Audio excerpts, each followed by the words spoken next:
Welcome to the one and only episode of Adapt and Survive by me, Josiah Gibbs. And today we're going to dive into something that affects everyone in the world, heat and temperature. And how do humans adapt to the extreme temperatures, and what does it mean for the future of our warming world?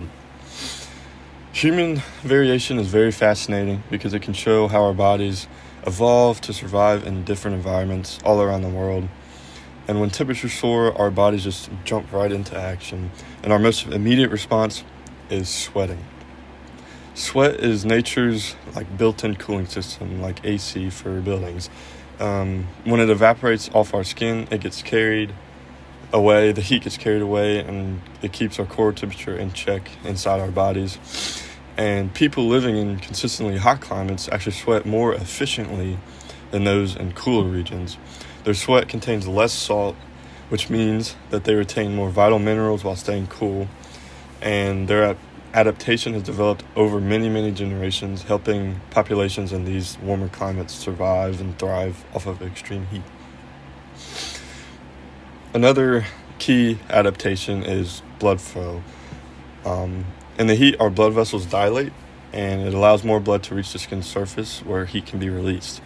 And over time, people exposed to higher temperatures develop a higher plasma volume, which basically means that they circulate more blood, which makes their bodies better at distributing heat. And the adaptation isn't universal, of course, because it's really only those living in cooler climates that don't develop the same heat tolerance. What about long-term adaptations, you're probably wondering? Indigenous groups in hot climates like the Sand people of the Kalahari or the Australian Aboriginal communities. It's very, very hot in Australia almost all the time. They have evolved to have leaner body shapes, which help dissipate the heat more and do that more effectively. And cultures in extremely hot and humid regions rely on behavioral adaptations, like midday rest and light breathable clothing, stuff that they can alter and change to make their body more adaptable and acclimated to the heat. They do this to stay cool, of course, and these adaptations really just highlight the diversity of the human physiology and culture shaped by our surrounding environment.